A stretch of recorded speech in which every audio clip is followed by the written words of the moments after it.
Praise the lord. ક્રિસ્મોલ ભાઈ તથા બહેનો, સપ્ટેમ્બર 18મી તારીખ દિવ્ય સંદેશમાં તમારું સ્વાગત છે. આ સંદેશ સાંભળનાર તમારા સૌ ઉપર, તમારા પરિવાર ઉપર પ્રભુ એમને પ્રેમ વરસાવે, શાંતિ વરસાવે અને શક્તિ વરસાવે. શાસ્ત્રપાઠ સાંભળીએ. તમારા બાઇબલ લઈ લો.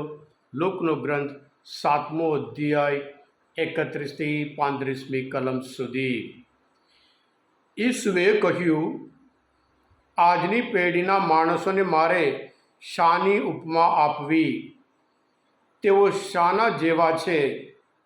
ચૌટામાં બેઠા બેઠા બાળકો એકબીજાને કહેતા હોય છે, અમે વાંસળી વગાડી પણ તમે નાચ્યા નહીં, અમે મરસિયા ગાયા પણ તમે છાતી ના કૂઠી.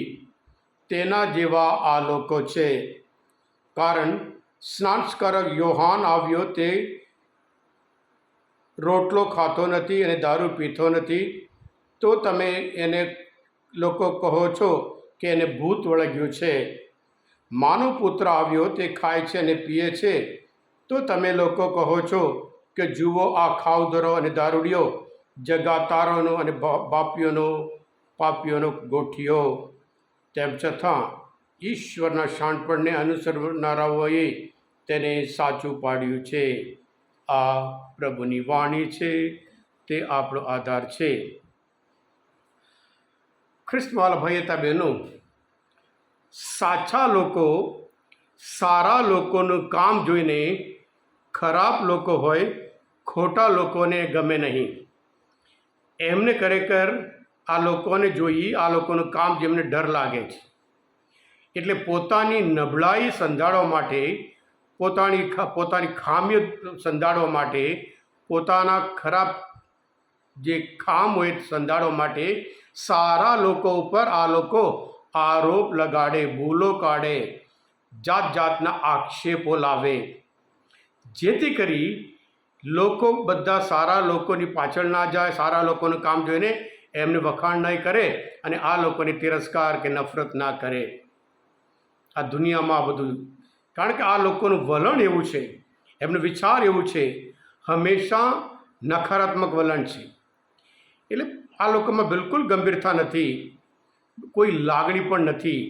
એટલે બાઇબલ કહે છે, આ બાળકો જેવા, અમે તો વાંસળી વગાડી પણ તમે નાચ્યા નહીં. જે આનંદનો પ્રસંગ હોય કે તમે નાચ્યા નહીં, અને પછી દુઃખનો પ્રસંગ હોય તમે રડ્યા નહીં. તમને કશું અસર પડી નહીં, આજ કશાથી કશું એ નથી.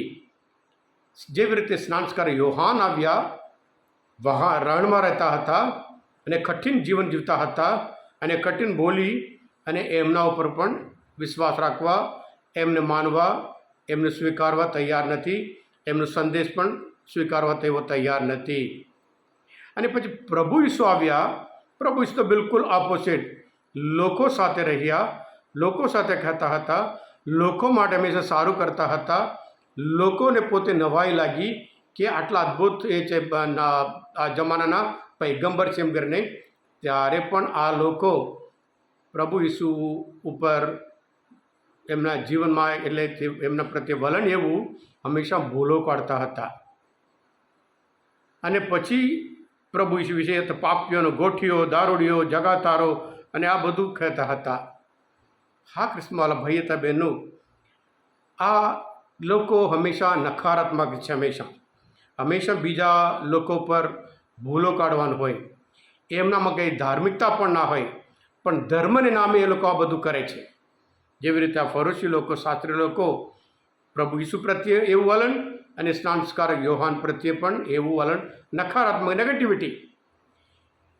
એટલે એમની જે સારું જોવાની દૃષ્ટિ નથી, અને સારું જે કરે એ સ્વીકાર કરવા માટે પણ એમને શક્તિ નથી. હા કૃષ્ણવાલા ભાઈ હતા બહેનો, સારું ઝાડ સારું ફળ આપે છે. માથીના ગ્રંથમાં 7મો અધ્યાયમાં 17મી કલમ આપણે જોઈએ છીએ, સારું ઝાડ સારું ફળ આપે છે. સારા માણસો, સાચા માણસો સારું કામ કરે છે, અને ખરાબ ઝાડ ખરાબ ફળ આપે છે.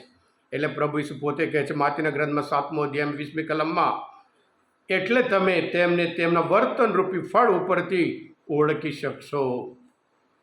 પણ સાથે સાથે એ લોકો ભૂલો કાઢે અને ટીકા કરે, એનાથી આપણે આપણું કામ બંધ કરવા નહીં, આપણે જે સારું કામ કરતા હોય એ કરતા જ રહેવાનું, અને એ ઈશ્વરનું કામ કરતા હોય હંમેશા કરતા રહેવાનું, લોકો માટે સારું કરતા હોય હંમેશા કરતા રહેવાનું. એ આજના પ્રભુ ઈસુ દ્વારા પ્રભુ ઈસુ આપણને આ સંદેશ આપે છે. હા કિસ્માલા ભાઈ હતા બહેનો, આજના આ મનન ચિંતન શાસ્ત્ર પાઠ સમજવા માટે, પ્રભુ શ્રી ઓળખવા માટે મદદરૂપ થયા હોય, તમે પોતે દિવ્ય ધ્યાન સંદેશ સબસ્ક્રાઈબ કરજો અને બીજા માટે પણ ફોરવર્ડ કરજો, કારણ તમે બધા આશીર્વાદિત છો, અભિષિક્ત છો. પ્રભુ ઈસુ, હું તમારામાં વિશ્વાસ રાખું છું. બોલો દિવ્ય દયાનો જય.